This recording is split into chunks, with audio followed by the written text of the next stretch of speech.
try to navigate through your own processes, which of course you're going to have some discretion to design to fit your campus community, to maybe fit the gravity of the allegation, if it's the difference between a report and a complaint. You're going to have that type of discretion unless it falls under the statutory, the federal regulations in regard to sexual harassment as defined by the U.S. Department of Education. So that's our idea. Again, please do feel free to reach out. You can use the chat function. It's a little hard sometimes for us to pick up on that. So I think it's also okay in this setting to unmute your mic, and we'll try to address the questions as they come. With that, I will turn it over to Jeff to get us started substantively. Hello, everybody. I just want to make sure, are you able to see the PowerPoint presentation that I just shared? Yes. Okay. All right. So the first thing we want to do is orient ourselves with some of the terminology under Title IX's regulatory scheme. As you'll recall from earlier sessions, the Title IX regulatory response obligations are triggered when the institution has actual knowledge of sexual harassment occurring within its programs or activities against a person in the United States. So we need to be very tuned in to what constitutes sexual harassment. And the Title IX regs define sexual harassment very strictly and not necessarily how you would ordinarily think of the term. There are three categories of misconduct that meet the regulatory definition of sexual harassment. First is a category that we're going to broadly refer to as quid pro quo harassment, and that's going to involve an employee's harassment of another, where we're talking about the provision of an aid, benefit, or service in exchange for some type of sexual favor. We're talking about an unwelcome form of sexual misconduct. This is going to be akin to the unwelcomeness standard you might have in Title VII or employment discrimination claim. The idea being universities exercise more control over employees, so the unwelcome sexual misconduct is going to be prohibited and constitute sexual harassment. The next category is 4 different types of sexual assault, dating violence, and domestic violence, and stalking, as those terms are defined under the Clery Act and the Violence Against Women Act. I'm sure you're all familiar with those definitions.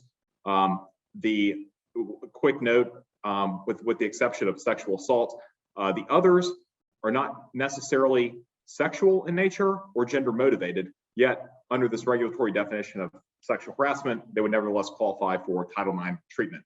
The third category is going to be unwelcome conduct, sexual misconduct that is so severe, pervasive, and objectively offensive that it effectively denies a person equal access to the school's education programs and activities. This comes from Supreme Court case law, often called the Davis standard, and this tends to govern student-on-student sexual harassment.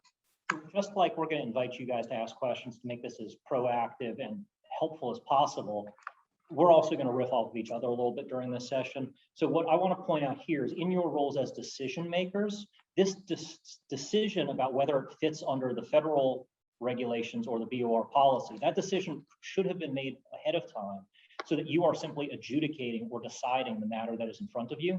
So we're going to come back to this theme of having these definitions, right? So if you get as a decision maker, if you are handed a quid pro quo type case and it involves 2 students, you have this definition in front of you and you see that in order to proceed under the federal regulatory scheme, it has to involve an employee conditioning that provision of a benefit. So it may not fit the definition. It might fail to fit the definition. So it's important to have a working knowledge of these definitions, but also to have them in front of you to make sure that the facts fit the claims or the allegations that have been alleged. Yeah, this third category, the Davis standard, I mean, we're looking at severe, pervasive, and objectively offensive. That's going to rule out a lot of milder forms of sexual misconduct, a lot of types of verbal harassment. The idea being that universities exercise less control over students, and quite frankly, students aren't as mature and the expectations aren't quite as high as they would be for employees of the university. So they're not held to quite as high of a standard. And so it's important to keep that in mind. Next, When the Title IX jurisdictional requirements are met, and we're dealing with the Title IX sexual harassment, we have a formal grievance process. And that has to comply with the provisions of 34 CFR 106.45B. That's the applicable Department of Education regulation that we've cited in the slide. This is the process in place for handling a formal complaint of sexual harassment, and it must apply equally to both sides. This is a mandatory process. Schools must comply with it, and it contains a lot of procedural safeguards for the respondents. That was a big concern of the Department of Education in promulgating these new regulations. Later on during our presentation, we will be discussing the nuts and bolts of this process, how some of the investigation and notice requirements, but our main focus will be on the live hearing aspect of it, because that's going to be your biggest focus as a decision maker.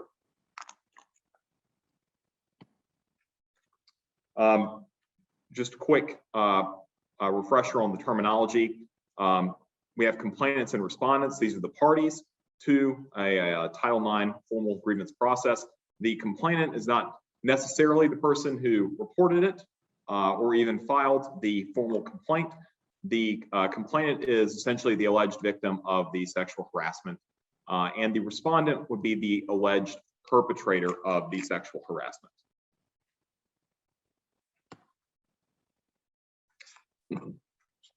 So now we're going to start drilling down on what the various requirements are of the formal grievance process, and in particular the ones that affect your roles and responsibilities as decision makers. First thing to keep in mind is this presumption of non-responsibility. You hear in regular criminal law that people are presumed innocent until proven guilty. That's a good analog here. A student would be, or an employee respondent would be presumed not responsible for the alleged sexual harassment until they're found to be responsible at the conclusion of the grievance process. That means, in the grievance process from cradle to grave, we're talking about the initial filing of the formal complaint all the way through the investigation into the hearing phase and also the appeal phase. When we get to that appeal phase, we still have to keep that in mind. A person's status as a complainant or respondent or witness should not affect your assessment of that person's credibility. Sometimes we think back to a lot of older training materials that would say things like believe survivors, believe victims, these types of things, and those are well-intentioned, but they don't have the kind of precision that we need. Certainly take allegations seriously, and do a good job of reviewing evidence related to those allegations, hearing from witnesses, testimony, evidence. But this presumption of just believing people based on their party status, that really needs to be left at the door and in the past. And do believe the victim, but also test that assumption, and do believe the respondent, and also test that assumption. Ultimately, that is what the decision making in the hearing phase is all about. Jeff, can you talk up a little bit louder? Certainly. May just be a matter of getting closer to the mic. Certainly do believe the victim, right? That is an important ideal, but the ideal is also test that assumption. Test it for credibility through the decision-making phase.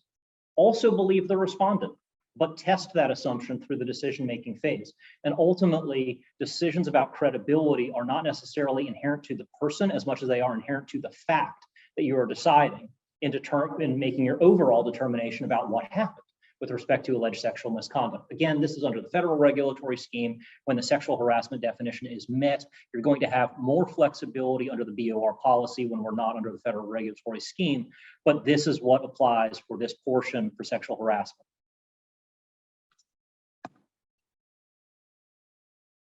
So the formal grievance process has core requirements.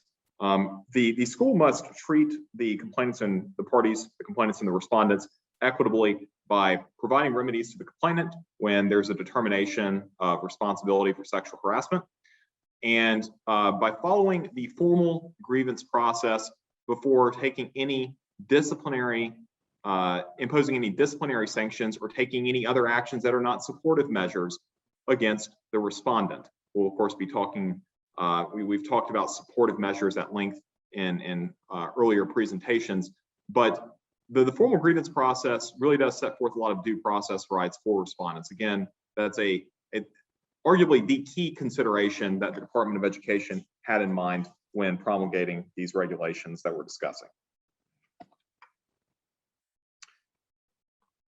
Decision makers need to objectively evaluate all of the relevant evidence, and that includes both inculpatory and exculpatory evidence, evidence that makes a party appear to have committed the violation or that might suggest the opposite. Do not make credibility determinations, as we discussed before, based on a person's status as a party, either as a complainant or a respondent, or as a witness. That's really just not proper under this process. The evidence needs to do the talking. One other thing that I'll mention there, just to kind of fast forward towards eventually the report writing requirements, there is that obligation that you consider all evidence. Put that line in your report. Do consider all evidence, but also make sure that you're not implying to the person who disagrees with your result, implying that you didn't consider all evidence. So go ahead and do review it and also make sure to state that in your written report. And we've touched on this earlier, but with post-secondary institutions, the formal grievance process must provide for a live hearing, and that's going to be people showing up, testifying, and submitting to cross-examination generally.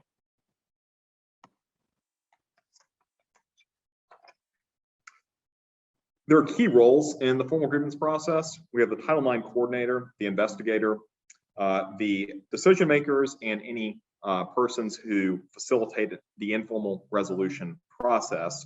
Again, we've talked about these different roles in the earlier presentations, but all these individuals must be free from a impermissible conflict of interest or bias.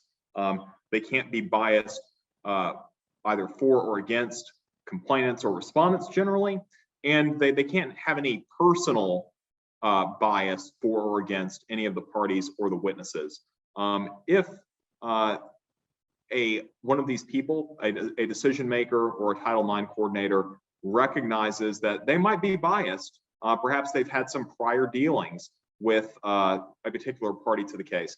Perhaps you adjudicated the case involving that party previously, and you feel like it's going to negatively impact your ability to evaluate and weigh the evidence fairly and impartially, that would be an appropriate time to note that, and you might need to recuse yourself from making a decision in that case. And for those of you who I know on this call, I know that you're not biased. We also have to take into consideration the emotionally charged conduct and the emotions of the people who are going to be in that room, whose fate is going to be decided by you, the decision maker. These are highly emotional cases. Sometimes we're going to be in dealing with traumatized 18 to 22-year-olds or traumatized other community members. It's not just the actually having that conflict of interest or bias, but you also need to be cognizant of whether or not in some way you appear to have bias. Sometimes these hearings are long, and generally speaking, the complainant goes first and the respondent goes second. By the time you hit hour number 3, you might just physically be a little bit drained, right? You are going to be having your own emotional reaction, listening to this sometimes gripping testimony. Don't allow your body language to evidence your own being tired or potentially being bored, because the other folks whose fate is being determined, and the other folks in front of you, they're going to see you slouching in your chair or something like that, and they may say, "Oh, that decision maker had it in for me." So it's not just having the bias, but also be very cognizant of yourself and the appearance that perhaps you're favoring one party or the other. Now, Hearing panelists, they need to be a different person than the coordinator or the investigator. That's important to maintain the integrity and credibility of the process. The decision-making role needs to be independent of any prior analysis that the Title IX coordinator or the investigator did. They need to make their own independent decisions based on their evaluation and weighing of the evidence. And there can be one or more hearing panelists, one or more decision makers under the school's Title IX process. Schools will have to choose a uniform standard of evidence for all of their Title IX sexual harassment cases. There are two permissible standards of evidence. One is a preponderance of the evidence, and the other is clear and convincing evidence. And whatever standard the school chooses, it must apply that standard to all formal complaints of sexual harassment. That includes complaints against both student respondents, as well as employee respondents. And this can be significant because oftentimes employees, faculty members, they might have collective bargaining agreements or tenure agreements under which the school will be prohibited from taking any kind of disciplinary action against them absent a finding of clear and convincing evidence. If that's the case, the school would not be able to apply one standard to the employees and then a different standard to the student respondents. So that's something to keep in mind. What kinds of agreements might be in place with faculty members beforehand. Now, we're going to discuss, drill down on what we're talking about with the preponderance of the evidence and the clear and convincing evidence standard. Preponderance of the evidence, this is what you typically have in a civil lawsuit, in a court of law. It's more likely than not, 50% plus one. And you can think of it a lot of times in terms of evidentiary scales. If the scales are perfectly balanced, then there is no preponderance of the evidence. But if you have the weight of a feather and it tips the scale one way or the other, then you do have a preponderance.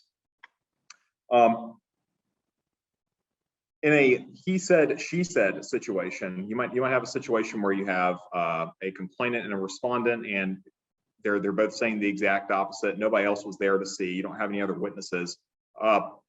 Finding one witness more credible than the other, or one party more credible than the other, that might constitute a preponderance of the evidence. That might be the feather that tilts the scales one way or the other.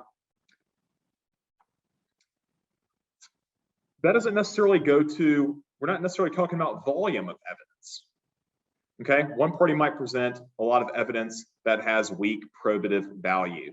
It's not very strong. It might be relevant, but it doesn't have a lot of strength for proving their side of the case. So don't make that mistake. We want to look at assess evidence based on how probative it is, how relevant it is, and make those determinations as you go.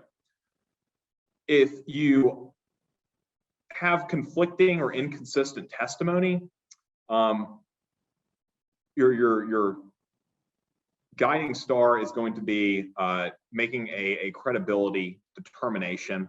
And those determinations of credibility are within your discretion. An important thing about that, though, is you want to make sure you make your own credibility determinations and not rely on the credibility determinations of others.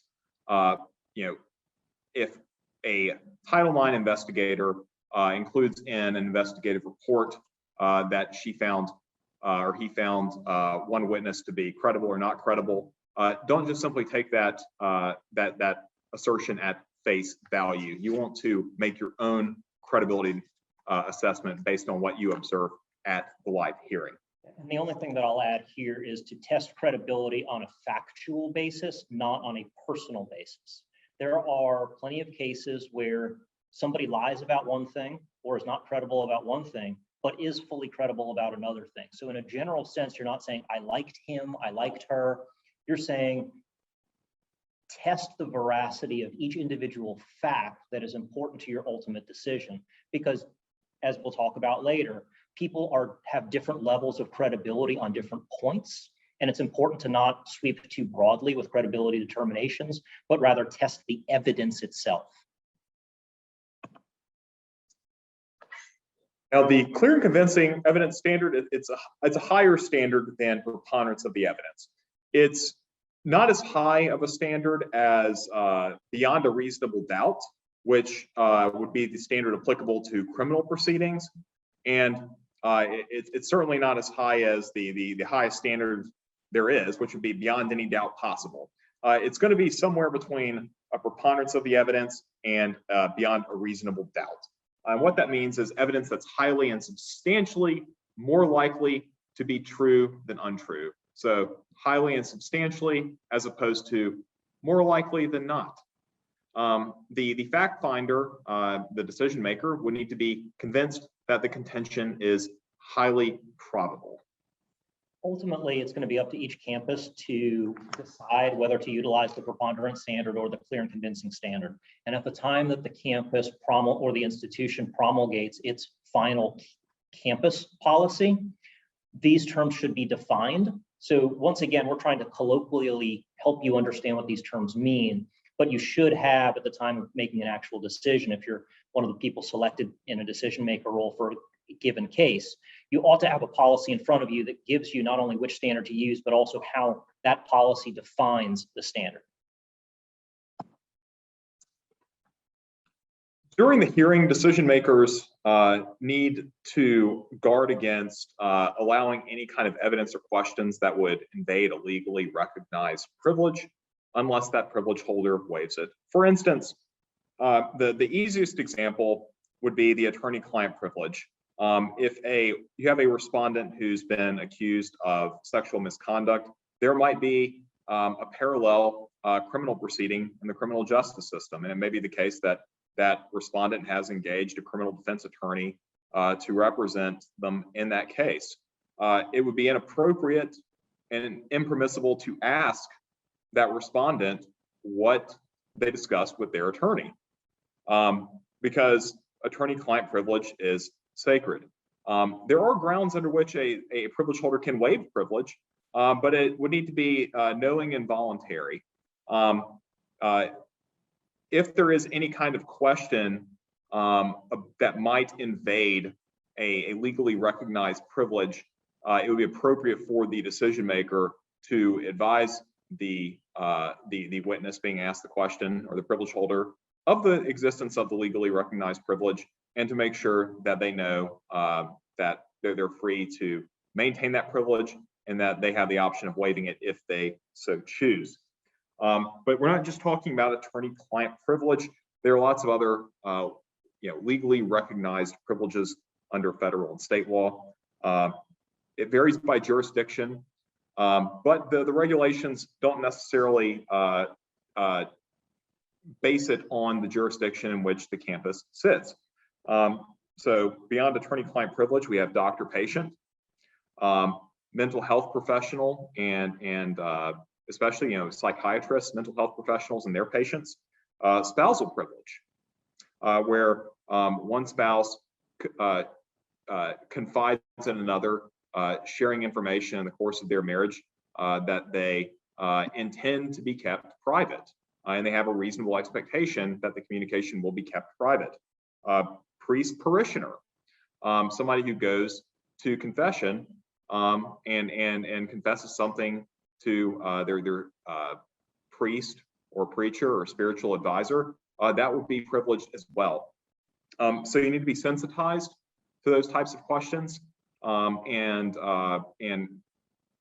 guard against any kind of inadvertent disclosure, and make sure that if somebody is asked a question like that might elicit testimony about a legally privileged communication, that they're aware that they don't have to answer the question, so they know that they have the option of either waiving it or not waiving that privilege.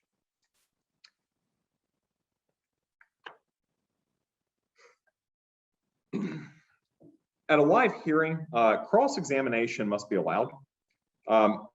Decision makers have to allow each party's advisor to ask any other party or witness all relevant questions and follow-up questions. And that would include those questions that serve no purpose other than challenging the witness's credibility. The Department of Education considers cross-examination very important to assessing witness credibility. And I mean, that's a concept we talked about earlier, assessing credibility. That is something that you need to be looking out for when seeing how a witness responds under cross-examination. But cross-examination is only conducted by the advisor. It is done in real time during the hearing, but it's done directly and orally by the party's advisor of choice, never by the party personally. That can present an issue. If a party does not have an advisor and wishes to cross-examine a witness, the school needs to provide them with an advisor to do that. So parties are really, as a practical matter, going to need school-appointed advisors or the advisor of that party's choice during the hearing. Otherwise, they will not be able to conduct cross-examination. And that's something that the recipient, the institution, would have to do without fee or charge to that party. And it would be, if the recipient is providing the advisor, then it would be an advisor of the recipient's choice. It can be an attorney, but it doesn't have to be an attorney. So what I'll add on this was the Department of Education's recognition that cross-examination can be very stressful as you are having your credibility questioned for a witness. And so the Department of Education tried to decrease the tension by prohibiting party examination, cross-examination. But in putting an advisor into that role, it still does elevate the temperature in that room for the person who's being cross-examined. So in a little bit, we're going to talk about some other techniques that you guys as decision makers may be able to employ in order to try to take the temperature down in the room to make cross-examination not quite as stressful.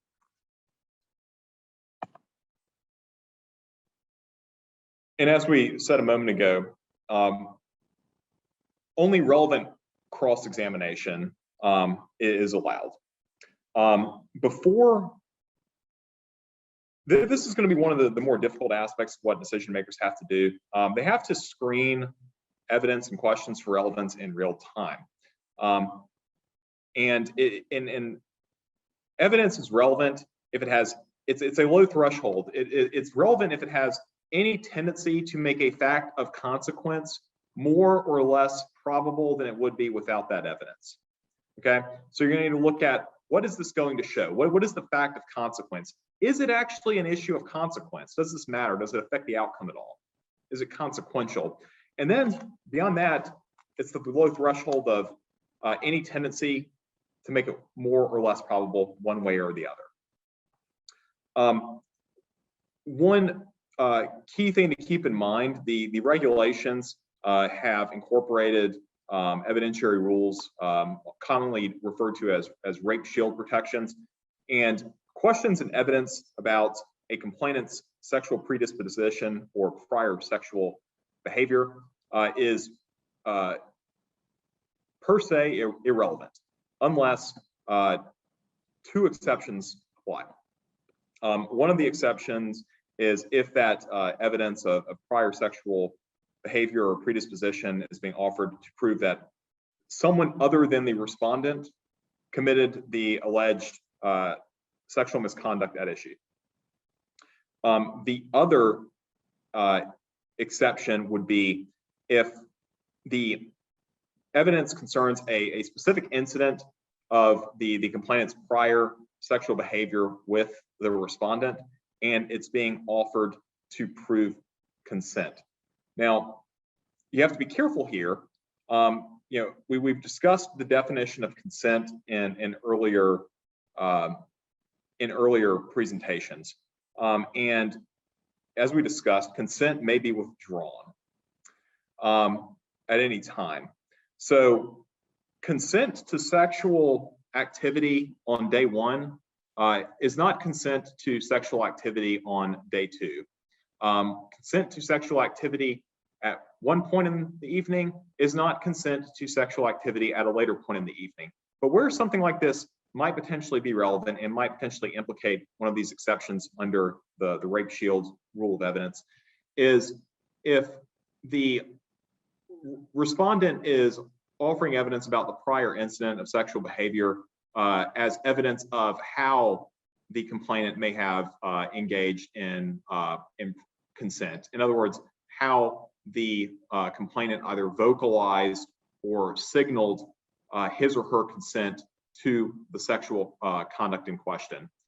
So that might be relevant to show what the respondent's understanding was of how the complainant was either voicing or otherwise indicating consent on the later occasion. So you guys as decision makers, you're the guardians in some ways of this evidence. So you're the ones who are going to be making decisions in real time in that room. Is the question crossing the line? Is this question about prior sexual behavior with respect to the complainant and respondent? If the question ends there, it is per se not relevant. It must also be probative to prove what consent looks like as between these two individuals. So just remember your gatekeeper or your threshold role when it comes to these relevancy determinations. You do need to make relevance decisions in real time. And I think that might be the next slide. Defining, I guess not, and defining why you've made a ruling that some evidence is not relevant.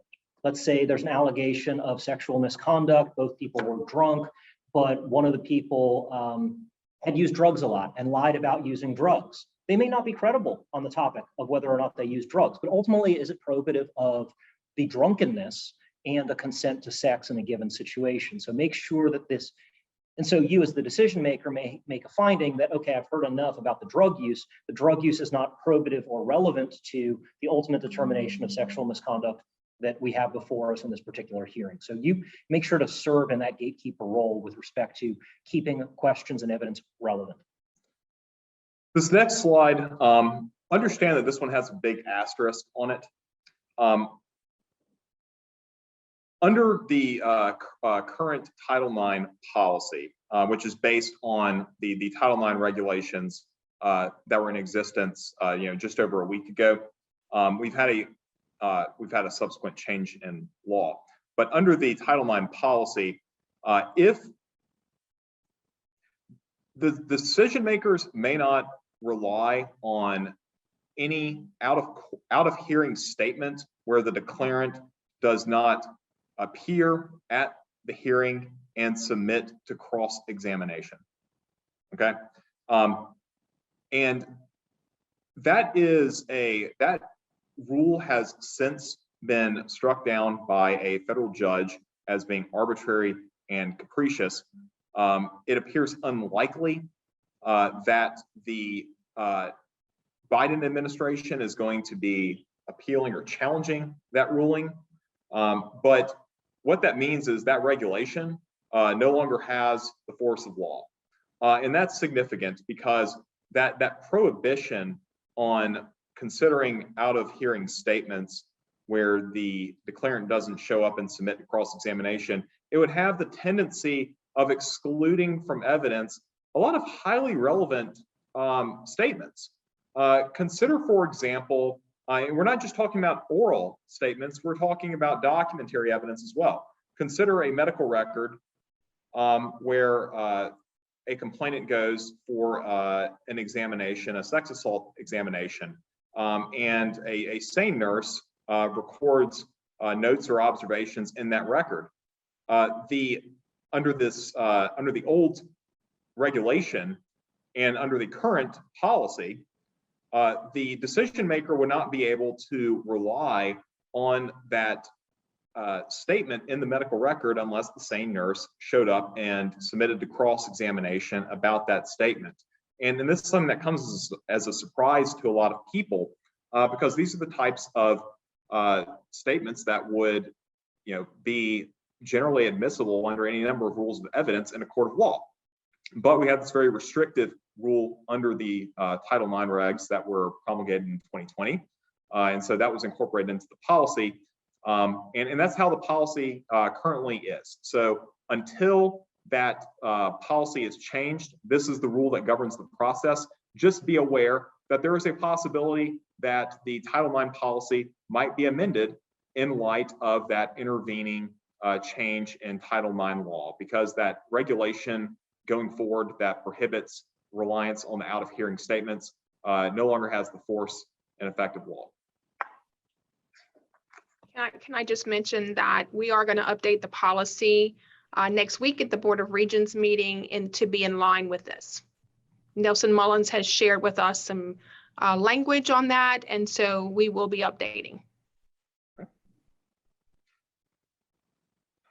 The next slide, we're really talking about more of a technical matter, but the new regulations required virtual hearings to be made available when necessary. Still have to be live hearings, but where necessary and appropriate, the school needs to be able to facilitate a virtual hearing. And this is a lot easier now after the pandemic, because everybody's had a lot more experience with virtual conferencing technology. So it's not quite as burdensome as it may have appeared back in 2020. But the decision makers need to be reasonably comfortable with using this virtual technology. That doesn't mean everybody's perfect. Even in this presentation, we've had glitches and we've worked through them. So if you're in a hearing and you're having some kind of trouble with the virtual conferencing technology, perhaps one party is in one room and suddenly their live feed gets interrupted, don't fret, but just take note of it and know that the regulations are going to require both parties to be broadcast simultaneously so that they can be seen and heard at all times.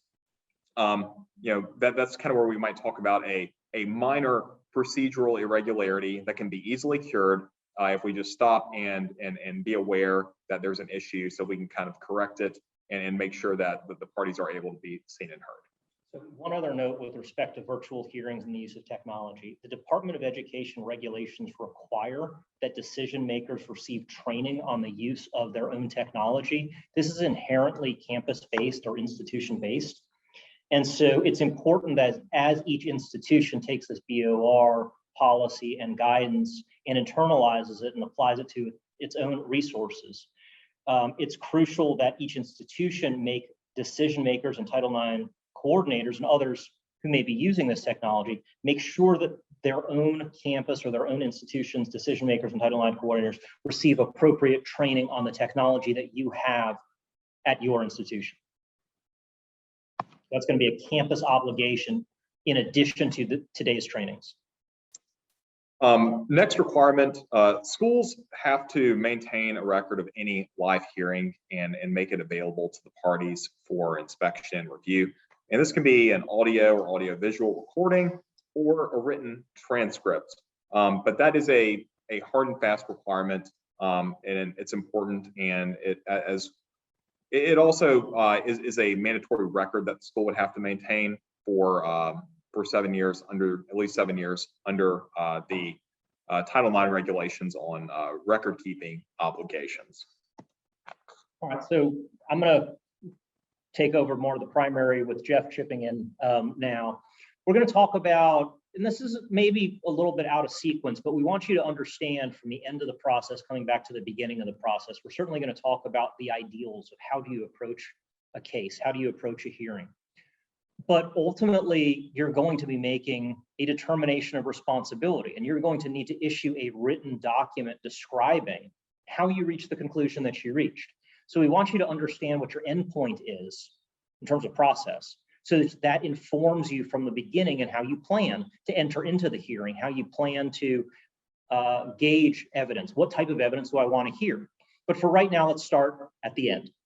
The determination of responsibility must be issued in writing by the decision maker. There are certain things that are required by the federal regulations to be included within this written determination, including from the start, the allegations, a description of the matter's procedural history, right? So we need to figure out, how did we get here? What was the charge? Then we need to have our findings of fact that support your ultimate determination. What were your conclusions? How did you reach those conclusions? And then ultimately, you've got to tie those factual findings back to the charge that was at issue. So you're tying it back, you're tying the facts back to the school's code of conduct that was at issue. You also are required in your final written report to explain your rationale for reaching those conclusions. And then ultimately, you've got to say that you've determined that the respondent was responsible or was not responsible. In the instance of a finding of responsibility, you have to lay out what the disciplinary sanctions and remedies may be. And then just to kind of conclude your portion of the process, you have to give them notice of their appellate rights to take it beyond, if they wish, to take your decision and have a second set of eyes laid upon it. Is there anything you want to add with respect to common report writing mistakes that we see? Sure. So when drafting the rationale, the reason why you found what you found, be sure to be artful and precise in the language you use. If it's clumsy or vague, it's the sort of thing that invites challenges of error, either on appeal or later in a court. I'll give you an example with a decision maker in one school that we worked with. Included in the ultimate written decision, one of the pieces of evidence that was relied upon in reaching that decision was a medical record, a SANE record with a diagnosis of sexual assault. And this was just clumsy language. There was no diagnosis of sexual assault. There wouldn't be any kind of notation like that in this type of medical record. What the decision maker meant to write was that the observations of the SANE nurse of scratching, lacerations, bruising, that it was consistent with rough sex or forcible sex. And that's what she intended to write, but instead it was a diagnosis of sexual assault, which makes it sound like she gave some kind of dispositive weight to an erroneous interpretation of a medical record. So that's it. These rationales will be scrutinized. One party may not like the ultimate result, and you can rest assured that they're probably going to go back and look through the rationale with a fine-tooth comb, and it may be that a judge is later doing that as well. So just keep that in mind, and remember, focus on facts, and really articulate the reasoning behind it, and be very thoughtful in articulating your rationale. Folks are going to feel like they're, to a certain extent, their lives are on the line here. And sometimes perhaps they are. So make sure that you include that level of seriousness in the way that you write, so that you're not accidentally implying that you relied upon the finding of a nurse. No, you are the one who made the finding. You were the fact finder. You were the decision maker here. And again, that particular witness that Jeff's referring to from our litigation didn't actually mean that, hey, abrogation of responsibility, I just did what the nurse told me to do. That wasn't what was actually the case. It was just not written with sufficient precision that led to getting second guessed later on. All right, so with respect to this report that you're going to write, at the conclusion of your decision-making process, it will be published to both of the parties. Oftentimes it will be appealed. Someone will not approve of your decision against them. But your decision is final unless an appeal is filed. So this is provided in the Title IX regulations. We did talk earlier on about that you must offer an appeal to both parties. You must allow them to appeal the finding of responsibility. Sometimes early in the process, we talked about permissive and mandatory dismissals of formal complaints. If a complaint is dismissed, you also could have an appeal from that early juncture, even before it reaches this decision-making process. Informal resolution, if you guys are the ones who are really the adjudicators, the decision makers, I'm not sure that you're necessarily going to be involved in informal resolution, but we do want you to know that this exists. This is another part of the process. So the school, the recipient of federal funding, may facilitate an informal resolution process, it's intended to be flexible. It is intended to meet the needs and desires of the parties as to how they want to try to resolve the case, their case, without going through the adjudicative process. So it's some of the same concepts as before. We must provide written notice. We've got to provide adequate time for parties to prepare. We have to listen to what they want with respect to the informal resolution process. People can withdraw from the involuntary resolution process at any time. We just want you to, so there's a possibility that you may be asked to basically be a mediator to provide this type of informal resolution, which is intended to be much softer. Not sure if it's going to be the folks who are on this training session or not, but we certainly wanted to make sure that you were aware of this possibility. The other thing that I'll mention is informal resolution might also be confidential. So we may get into relevancy questions potentially with respect to things that were exchanged in a confidential informal setting that the parties at the time did not intend. Let's say the informal does not work. The parties may not have intended for that admission to be carried forward into a subsequent formal proceeding. This may end up being a matter of relevancy for you to weigh in on, potentially as a decision maker. It also may be a matter for the Title IX coordinator to coordinate across the two different pieces of the proceeding. Ultimately, what we are looking at here, and this is as we get into really the virtues of how should you approach your role as a decision maker, but really at a very, very fundamental level, it's a balancing act. Whether it's students' rights as it shows on the screen, or it's any respondent, any complainant, whether employee, faculty member, staff member, et cetera, any member of your campus community who may be going through this process, we really need to make sure that we understand that ultimately it is a balancing act. Parties have an equal opportunity to present witnesses, to present evidence. Advisors or lawyers are allowed to be present during this process. We can restrict what they do, except for cross-examination, which must be done by the advisor. But we can't stop a person from getting advice. So they can be in the room. We can just restrict to a certain extent how they interact with us, the decision makers, or with the other parties while in that room. Of course, parties have the right to appeal, and parties have a right to receive adequate notices throughout this process.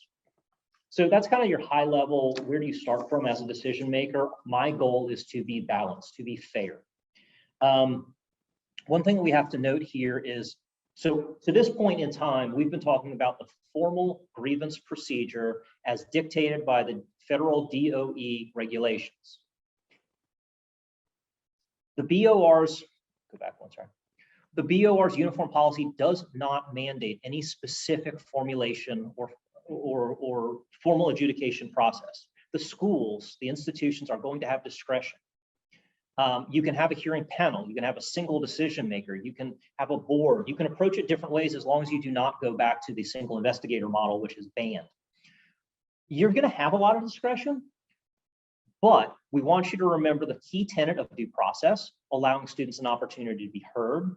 And ultimately, I think what our recommendation is going to be in any sort of non-regulatory complaint, that you probably do want to seriously consider having a hearing. I'm going to differentiate for just a moment here a report and a complaint. A report is any instance of power-based violence that may come into the Title IX coordinator. A report may be from a third party, et cetera. A report may be adjudicated in different ways that is distinct from a complaint, whether it's a capital F formal complaint or a regular complaint that does not bring us into the federal regulatory scheme. Either way, a capital C complaint is a process through which the first person victim, if you will, the complainant, is asking for the school to do more. And when we are in that environment where we are pushing through an investigation, potentially an adjudication, generally speaking, it would be our recommendation to include a hearing so that the sides can vet the evidence against each other. Not mandatory. You're going to have discretion campus to campus to decide. But generally speaking, we're going to talk through now how hearings would play out under optional uniform policy provisions.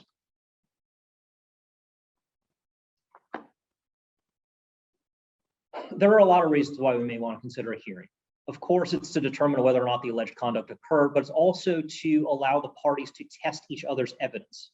We talked about that a little bit under the cross-examination theory, but also in a more general sense, without it necessarily being adversarial via cross-examination, having the opportunity to hear what the other side said and reacts to it still helps to vet the information's credibility, veracity, and ultimately how probative it should be to our mission to find the truth.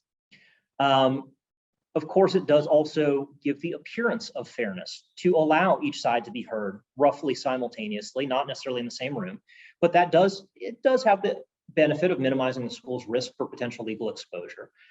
Really, really important, that third one.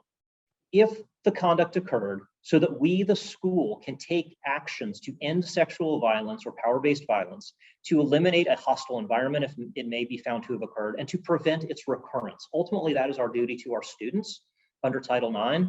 And so it is really important for us to take these cases seriously when we reach this point of adjudication, and to really test the evidence in the best ways that we know how, through concepts of fair treatment and due process. I guess just one other quick note on that. Remember, we're not the cops. You know, we are not, this is not intended to decide matters of criminal law. So as we think through this idea of hearings and adjudication, we're still restricted to the campus or to the educational environment that we as institutions provide. So often with campus communities, concepts like restorative justice may be in play. We may be talking about rehabilitation. We may be talking about teaching moments. These all may be applicable to lower level conduct that nonetheless will work its way through this adjudicative process. At the most that we can do is expel someone from our campus community. That is very different than putting somebody in jail and taking away their life, liberty, and happiness.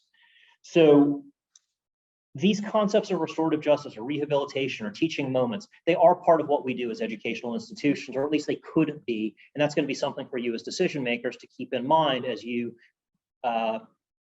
consider the gravity of the case that is presented to you. Okay, so we'll go back broad here. What are some of your primary functions? Hear the facts, hear the circumstances, allow them to be presented to you, and ultimately determine if a policy violation has occurred. You're not deciding, again, whether a rape has occurred as defined under your criminal code. You're simply deciding whether or not your school's policy has been violated. This can be very serious conduct, but our reach is only so far. If you determine that a policy violation has occurred, then what are we going to do about it? Decide what sanctions are available, what remedial measures are appropriate. Remember that we also have a Title IX coordinator who shall continue to coordinate, and therefore there may be other supportive measures outside of necessarily your reach, but you do want these to be as coordinated and as thoughtful as they can be. All right, so we've given you kind of the end product. Now let's take you all the way back to beginning. You have been tabbed as the decision maker. A case has already gone through, the complaint has come in, the intake interviews have come in, supportive measures have been granted, an investigation has transpired by an independent person from you. Somebody has looked into all of this, and they have produced an investigation report. That investigation report has been shared with the parties. The parties have commented on the investigation report. They have added potentially statements agreeing or disagreeing with the evidence. Now it's your turn, okay? What do you do? How do you prepare to enter that room and to be a decision maker? This is not mandatory, but oftentimes you will receive a pre-hearing packet if an investigation has occurred, right? That same document that we talked about during this morning's plenary session. The investigation must culminate in an investigative report. So hopefully it's all packaged up. The parties need to see it. Hopefully you as the decision maker can also have the opportunity to kind of ground yourself in what is this case all about. So a hearing packet may include such things as your policy, your school's policy, the definitions that are at issue, charge letters. What is the conduct that I am to evaluate in order to determine whether or not a policy violation has occurred? The parties' statements may be included in a hearing packet. You might not get a hearing packet. You might not get any of this information, but it may be a tool through which you can start to orient yourself towards what is about to come. Remember, of course, that you are the decision maker, and you are the one who has to decide what facts are in dispute and to decide how to apply those facts to the charge that has been levied. So don't rely on the investigation report as if it is true. Just use it for orientation purposes. What's this case about? And then begin to internalize it. What are the key issues that I need to do to determine in order to resolve this case? What do I think is relevant? What do I want to know? Again, you're going to have the charge in front of you. And oftentimes we use criminal phraseology, sometimes we don't. Oftentimes, just to not confuse the parties, we don't use words like rape because that means something distinct under the criminal code. We might use a phrase like non-consensual sexual penetration or non-consensual sexual conduct. But what does that mean? It's going to be defined under your policy, and ultimately you as the decision maker are going to be charged with determining whether non-consensual sexual conduct has occurred. Consent, non-consensual sexual conduct. What does consent mean? Get that definition in front of you. How am I, the decision maker, going to test the facts to decide whether or not consent was granted or could have been granted in an incapacitation situation? So start to jot down questions. What witnesses am I looking forward to hearing from if you've already been informed about witnesses through the investigation packet?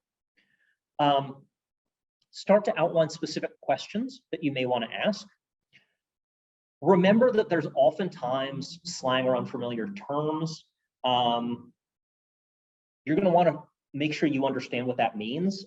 Jeff's got one example that was new to me. Yeah, we had another case, Title IX case, where one of the pieces of documentary evidence in the investigative packet were screenshots of a text message exchange between the parties, and one of them was asking the other, "You got gas?" And I'm sure whoever read that initially might have had their own idea of what that meant, but what they actually intended that to mean was they were using gas as a colloquialism for marijuana vape pen.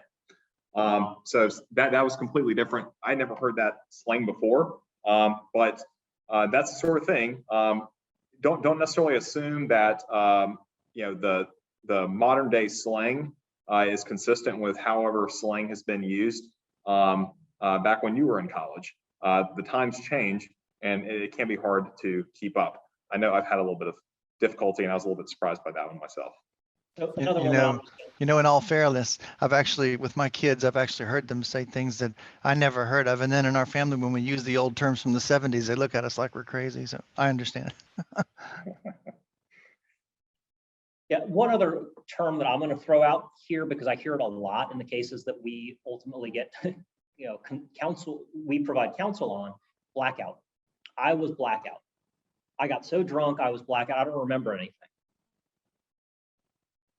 That really doesn't mean anything until you dive deeper and figure out, does that mean that you simply lost memory, or does that mean that you lost cognitive function and became incapacitated as defined by our policy? You can have fully functioning people who simply don't remember what transpired. That is blackout. But also you could clearly have incapacitated people who have physically, literally blacked out. It is crucial that you do not stop and assume that you know what blackout means to that person who simply uses the term. You've got to dive deeper in order to figure out what it means in this setting. So I was very tempted on this slide to take that first one and blow it up big. The number one virtue that you can have as a hearing board member, as a decision maker, whether you're part of a panel of 3 or you're on your own, be patient. You have to be patient. You have to listen to the testimony. You have to wait. Don't draw conclusions until all evidence and testimony has been presented. You have to be cognizant of your own body language. Be thorough, be thoughtful, appear to be thoughtful, appear to take them seriously. Physically manifest your body language to convey the seriousness of the situation.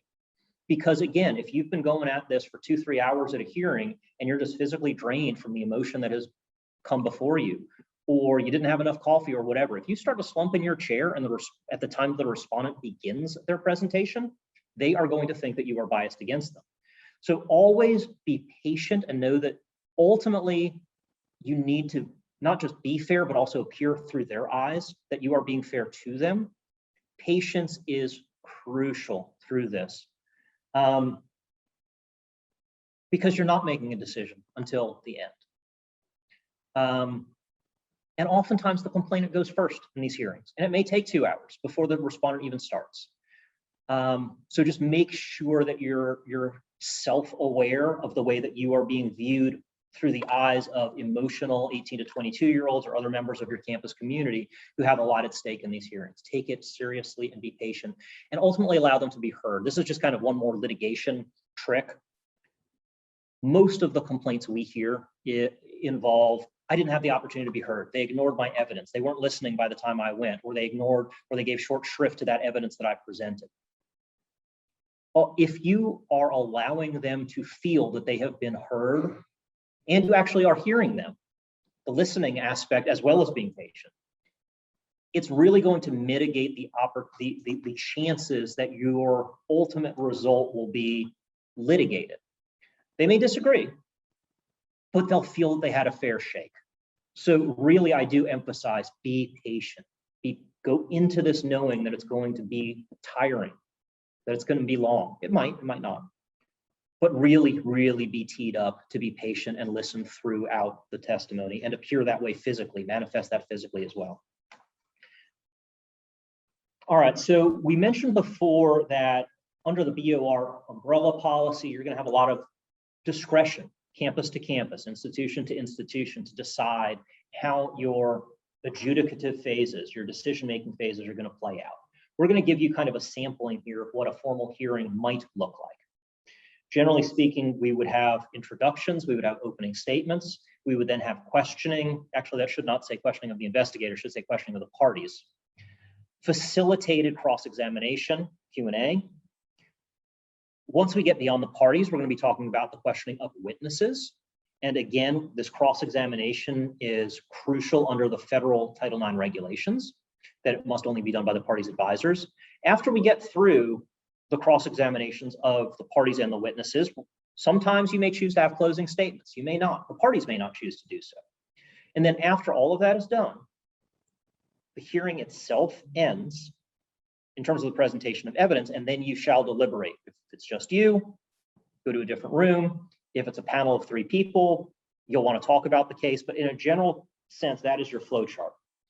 So, introductions and opening statements.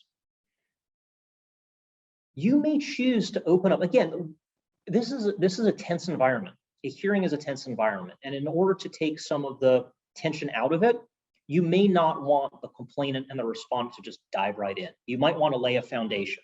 And you, the decision maker, can help control that foundation because you've already prepared certain questions that you have that are going to help you be guided towards matching facts that you will test for credibility, matching those facts to the charge. The investigator has prepared a report.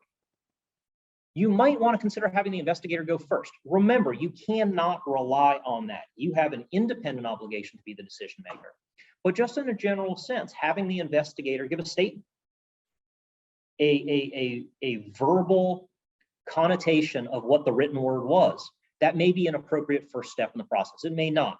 Remember, under our old rule that just got abrogated last week, you cannot consider evidence unless it has been subjected to cross-examination. So in that setting, it would make sense for the investigator to at least present the evidence so it is in front of you in some form.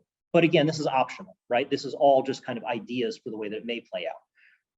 Now let's turn to the parties. The complainant and the respondent oftentimes will be granted an opportunity to provide an introduction, to provide an opening statement summarizing their position.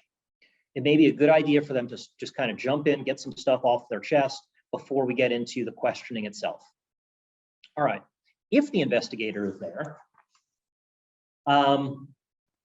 they should be questioned. They should be cross-examined. So one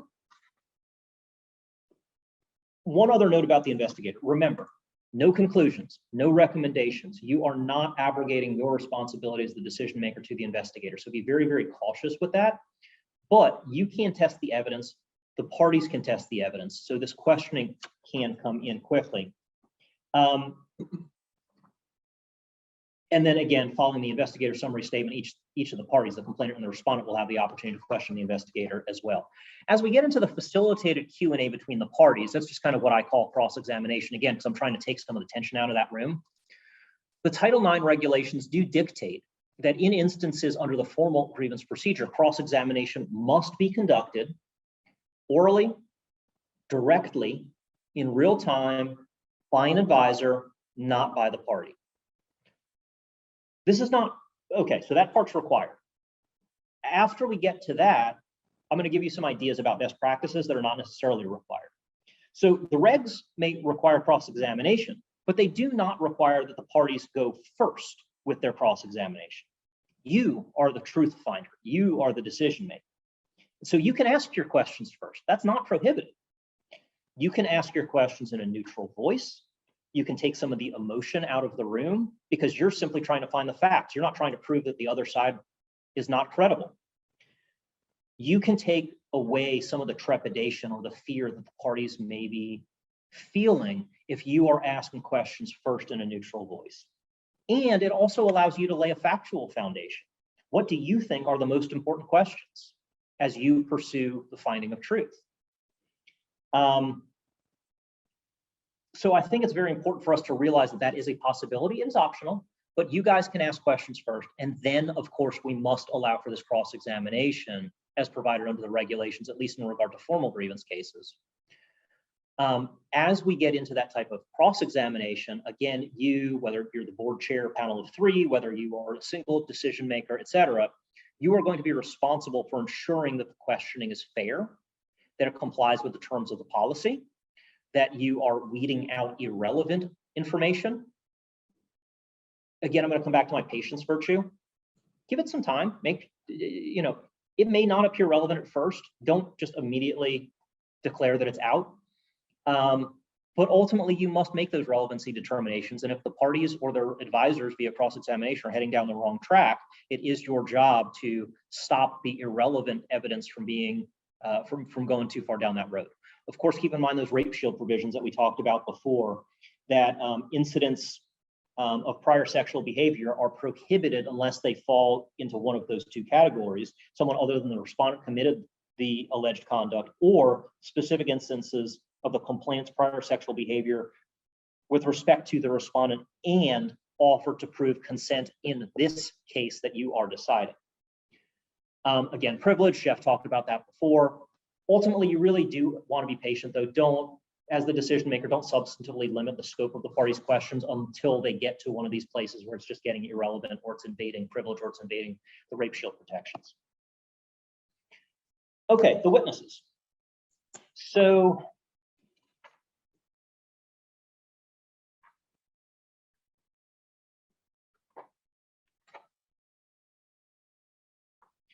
I'll mention here, right, you may be presented with an investigation packet, and we can talk about best practices for investigation packets as well. You may know who the witnesses are. You may not know who the witnesses are ahead of time. We are schools. We are not the police. We do not have subpoena power. We cannot compel anybody to come. And we also, pursuant to the regulations, cannot make an assumption about someone's credibility simply if they're not there, or if they choose not to testify even though they are there. We can't make any assumptions ultimately about responsibility or not responsibility, not responsible, or credibility based merely on their decisions to testify or not show up. But if we have witnesses, which we often will have, each party is allowed to call whoever they want. They are the ones who bear responsibility for the attendance of their own witnesses. You control the room, though. And so if we're thinking about the order of witnesses, you can control that to a certain extent. Generally speaking, the complainant's witnesses go first. Complainant would cross-examine, advisor. Respondent's advisor would cross-examine. We work through all the complainant's witnesses. Then generally we begin with the respondent's witnesses and the defense, if you will. So in that instance, it would be the respondent's witness. Respondent would ask questions. Respondent's advisor, excuse me. The respondent's advisor would ask questions, cross-examination questions of the respondent's witness first. Then the complainant's advisor would ask those types of questions. Again, you guys, you're the decision maker. You're seeking the truth. You can ask your questions before the party's advisors do this cross-examination. Just something to keep in mind. There's no prohibition on it. And ultimately, you're the ones who have to find the truth. Okay, we want folks in that room, that hearing room, to tell the truth. Many of your institutions have honor code, codes of conduct that require veracity, that require telling the truth. It's good form to ask witnesses to affirm their adherence to those honor code provisions. Sometimes we talk about witnesses who are corroborating with each other, who are collaborating with each other. Oh, I'm going to make sure that my testimony backs up your testimony. You guys control the room. You can keep prospective witnesses out of the room until it is their time to testify. You cannot keep the complainant or the respondent out of the room. But if we're talking about the roommate, the person who was in class, the whatever else, the other person who was at the party, they don't have to be in that hearing room prematurely until it is their time to be the witness. So you can control the room and who's in the room. I'll just add one point here. There may be situations where parties call not just fact witnesses, but also expert witnesses, somebody who's there to provide some testimony about specialized knowledge that might have bearing on some of the issues you deliberate in the case. There aren't any kind of rigid rules under the Title IX process about how to analyze such evidence, but just keep in mind your fact-finding function, your truth-seeking function, and your obligation to screen for relevance. Ask open-ended questions, try to understand the bases for that witness's opinions. Don't just simply take the witness's conclusions at face value. That you are the person who has the job of making a decision in the case, not just taking the word of a particular witness. So, feel free to ask what their process is, what their methods they used, how they analyzed it, and really understanding all the premises of the opinions that they give. So a little bit more on how you can approach witnesses. I mentioned before that each institution is going to have discretion to define its processes heading into this. And we talked about the hearing packet. You may have a campus that decides, okay, I'm going to write into my procedures that in order to have an orderly process for everybody, no ambushes, to the extent that we can prevent them. Hey, parties, complainant, respondent, you need to give the Title IX coordinator your witness list, let's say 3 days before the hearing. If that becomes your institution's process, you will also have the opportunity, perhaps for you, the decision maker, to see those witnesses, those witness lists. Again, we as institutions do not have any compulsory process. We can't force somebody to show up, but it may be a case where you, in doing your own detective work, your reading of the packet, starting to understand what the case is all about, you might say, hey, gosh, I'd really love to hear from the roommate.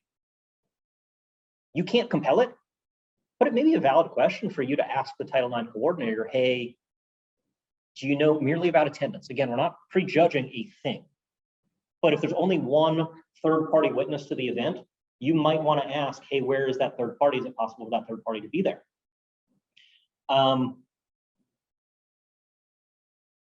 Another thing I'll add too, you might have issues with witness availability. You don't have subpoena power, you don't have compulsory process, as Dan said. But say you have, this might be an opportunity to think creatively and avail yourself of your virtual conferencing technology. You might have a student witness who's not available to testify at the hearing in person because, say, they're taking a leave that semester, or they're studying abroad that semester. It may be possible to make arrangements for that person to appear virtually. So in a lot of ways, the virtual technology really has opened up a lot of doors and eliminated a lot of problems that schools used to be confronted with before people became more comfortable with the virtual conferencing technology. Yeah. But just the last thing, we might love to hear from somebody. No negative inference is permitted if they don't testify, if they don't show up. You can't assume that they're there hiding from you, that they would have told the truth, that they wouldn't have told the truth. No assumption is permitted. No negative inference is permitted if somebody does not testify. All right, so we've worked through our parties' statements. We've worked through our cross-examination by advisors in the formal setting, potentially in a different format in the non-formal setting, meaning not under the Title IX regulatory scheme for defined sexual harassment. Now we're up to the closing statements. Again, this is going to be optional in regard to how each institution defines it. But it may be a good idea for you in controlling that room to allow the complainant and the respondent to have a last word, to try to wrap up all the evidence. You've heard at that point, a couple of hours perhaps of testimony. Okay, parties, what do you think the important points are that I should take back as I begin my deliberations? Not required, but maybe something to consider on an institution to institution basis. And one other thing with closing statements, during the hearing, you of course have the opening statements, but after that, I mean, you're talking about the presentation of evidence, the calling of witnesses, asking questions, giving testimony. So you're getting a lot of evidence, and the closing statement can be a great opportunity for a party to explain to you why they think a particular item of evidence is important and what it suggests, what you should infer from it, what it proves. That might not always be immediately apparent, so be open-minded to that, and that can be a good value of closing statements. So now you're ready to decide the case. The evidence is closed. How do you go about doing this? Whether it's a hearing board of 3 people, 3 adjudicators or decision makers, whether it's a single person, you must consider all evidence presented by the complainant, the respondent, right? Like, don't ignore something as long as it's relevant. Consider all the evidence, and then determine under the standard that has been chosen by your institution, either preponderance or clear and convincing, whether or not a policy violation occurred. If a policy violation occurred, then you are charged with deciding sanctions. Okay, so how do you do this? Go back to what we said at the very beginning. It's a little bit of a puzzle. There is a linear thought process, even though it is wrought with emotion for the last, 4 hours that you've been listening to people. There is an analytical and linear process here. Go back to your definitions. What was the charge? Non-consensual sexual contact. What does that mean? Or whatever the charge may be. Is it a matter of consent? Was it a case of incapacitation? What does incapacitation mean? The lack of ability to have that certain, cognitive decision-making ability. We're going to come back to that in a moment. But make sure, now that you've considered all the facts, what's my charge? What's my definition? What's my standard, preponderance or clear and convincing? And then you've got to tie your decisions about facts and relevancy and credibility, tie your facts back to the charge. Does it fit? And Jeff will talk about this more later, but crucially here, do not go with your gut instinct. Go farther. Your gut instinct might be good, but you've got to analytically go farther. Why do I feel that way? Why is my gut leading me in a certain direction? What are my supporting facts? My phrase that I often use in these situations is ask why and define your why. It's not good enough to say, I believed him, I believed her. I believed him because. Define your why. Ultimately, that factual definition is vital to your report writing. The way that you transcribe it, the way that you describe it is crucial towards the credibility, ultimately, of the way that somebody who's on the losing side of a case believes you gave them a fair shake and reached the right outcome, even if they happen to disagree with it. Define your why. Make sure you've got the facts tied in. All right, so this is just kind of by way of summary. We're going to move fast through this because I think we've covered it. But again, you're going to take these slides home with you. You can refer back to them later. So just quick summary. Do not allow questions about the alleged victim's sexual history other than conformance with rape shield provisions. Of course, do be patient in allowing all question that may appear, even if it appears at first to be irrelevant. Give them a little bit of leeway to get there. At a certain point in time, you can cut off the questioning, but really, really try to be patient. Do permit the parties to testify in separate rooms. These may be very tense, very emotional situations. There is not an obligation that they have to sit at the same table. Use technology, put them in separate rooms. I will tell you to consider the idea that if you happen to be in the same building, same locale, but just simply in separate rooms, you, the decision maker, may want to be in the presence of the person who is actually testifying. So you might be, as the decision maker, you might be engaged in shuttle diplomacy so that you are always there in front of the person who's actually testifying. Just something to consider. Ultimately, we've got to make sure that our tech does not disadvantage one party or the other. And due process really matters. Okay, second bullet on this screen, do clarify ambiguous responses. Do clarify slang terms that you may not know. Do understand factually, what does blackout mean to you? Do observe, and it's not just about the words.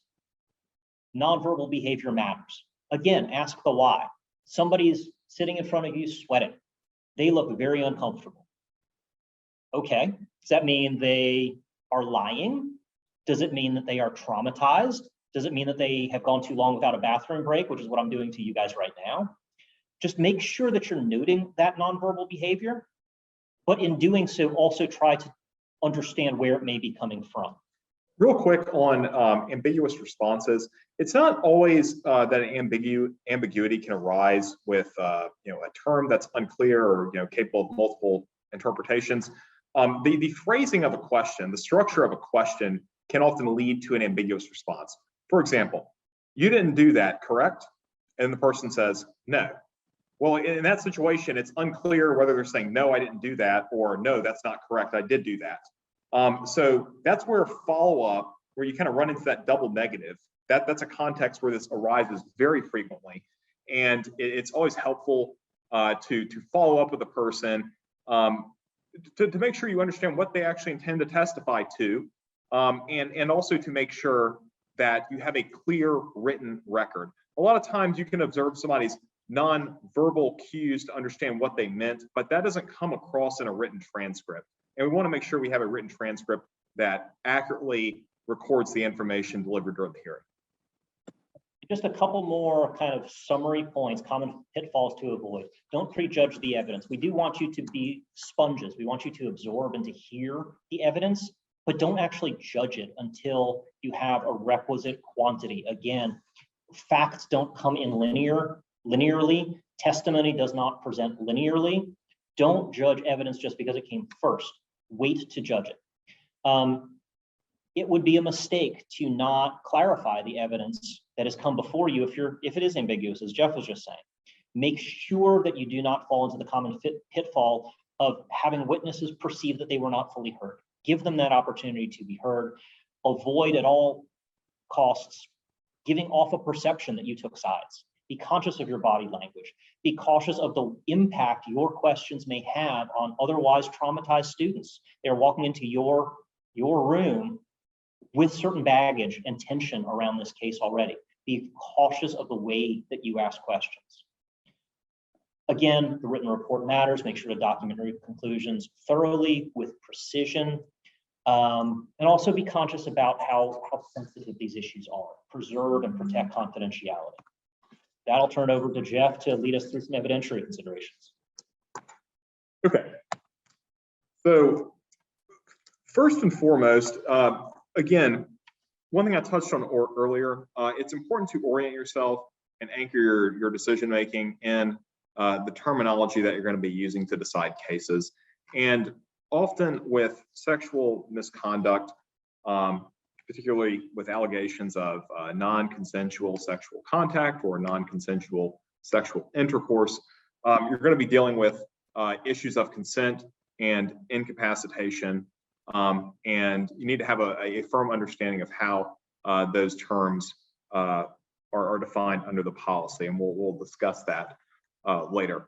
You're going to want to focus on the facts, and you'll need to make sure you don't consider irrelevant information or allow it to impact your decisions. Earlier we discussed how the relevance of a line of questioning might not be immediately apparent. So you might give a party or a party's advisor a little bit of leeway to go about asking those questions. And then maybe it triggers a moment where you say, aha, now I see the relevance of this line of inquiry, or it may just never get there. When you're making your decision-making process, if there was some irrelevant information that made it into the trial record, then just recognize it and make sure you don't rely on it. Determining witness credibility, something we've talked about. We're gonna drill down a bit more here. You want to keep in mind. You want to look at the witness's demeanor. You want to assess whether they might have any motive to falsify evidence or to mislead or to omit something. You want to look at corroborating evidence, evidence that tends to support what the witness is saying. That can be very key, as Dan will talk about later, in cases involving alleged incapacitation. And as a corollary, you want to look at contradictory evidence. If a witness is saying, I saw this at this time, and you have another witness saying, well, I saw that witness somewhere else in the house, that's contradictory evidence. That's evidence that suggests the witness was not able to perceive what they're saying they were able to perceive. And that's something that you can and should take into account. And you don't have to check your common sense at the door. This isn't an academic exercise. You can look at all the different facts and all the surrounding circumstances to assess the reliability of the testimony that witnesses provide you. As Dan said earlier, facts trump your gut instincts. It's okay to have gut instincts. Human intuition, we might get a sense of, oh, I don't trust this person. I find this person less than credible. Or maybe the opposite. Maybe that person strikes you as being a very credible person, a very honest, trustworthy person. But you need to go farther than that. You need to get to the why. If somebody strikes you as less than credible, ask yourself why, and then make an attempt to articulate the reason why. What are the supporting facts for that determination? There might be many different reasons why a witness is not credible or is not a reliable historian of the events that gave rise to the case. Perhaps their memory has faded. Perhaps their attention was divided. You might have this happen a lot in cases where the witness was at a party or perhaps downtown at a bar, and they're testifying about their observation of one of the parties. Well, is that necessarily reliable? Is that person out to observe the complainant or the respondent, or are they out to have a good time, listen to music, order drinks, and hang out with other friends? Divided attention is a very real thing. There might be bias that colors how the witness perceives a particular party. It might cloud their judgment. It doesn't mean that the person's lying, but they might really like somebody or really dislike somebody, and that can affect how they perceive that person. And then, another obvious example would be impairment. If somebody is under the influence of drugs or alcohol, that can affect whether they are able to reliably and accurately recall what happened that night. So that's something you should take into account. And that leads to another note.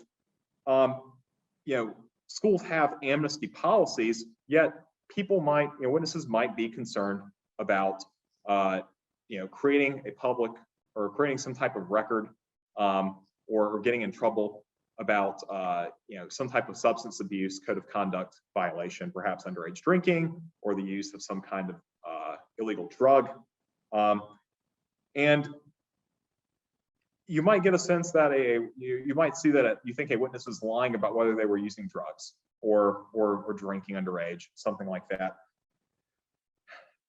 Ask yourself why. Again, let's go back to the motive. What would be the motive here for them to misrepresent whether they had some type of controlled substance, or whether they were under the influence of some kind of controlled substance. And then ask yourself the next question: if they're if I think they're being dishonest about this, does that mean they're likely to be dishonest in another context? These are the kind of questions you need to ask yourself, because it's not just binary. It's not that, oh, this witness is credible or not credible. They might be very credible for one piece of testimony, but then you find that they're not credible for another bit of testimony they provided. You can have these kinds of nuanced credibility determinations as long as they're anchored in the facts. Yeah, we had a case where, right, it was that your stereotypical like sweaty witness, like this individual was lying. He was lying throughout the testimony. he was dealing heroin. And he didn't want to admit to his school that he was dealing heroin because or he didn't want that to come out during the hearing, because that may lead to expulsion on different code of conduct violations. He was very, very uncomfortable. He looked shifty. He looked like he was lying. And in fact, he did lie because we all knew about the heroin. It wasn't a surprise to us, but he just wouldn't admit it. That's really not probative of whether or not he sexually assaulted the individual in question in this case. Just because he was lying in a lot of the testimony to not admit that he was a drug dealer does not mean that he was lying about what happened in that room at that time with respect to the sexual assault. So just make sure that you're not painting with too broad of a brush and you're really trying to dive deeper on these factual issues. And one other note, amnesty policies do help a lot in this regard. Where a student would not be getting in trouble for, if they admit to underage drinking in the course of providing some type of testimony during the course of a sexual misconduct case, because we don't want to discourage people from coming forward and being honest about these important issues. But that's not really the be all and end all of it. Think about a witness might be concerned about incurring criminal liability, regardless of maybe the witness is not worried about a code of conduct violation. Maybe the witness, say in the example Dan just gave, doesn't want to admit to being a heroin dealer because, maybe the law enforcement might take an interest in that, and that would be something to consider.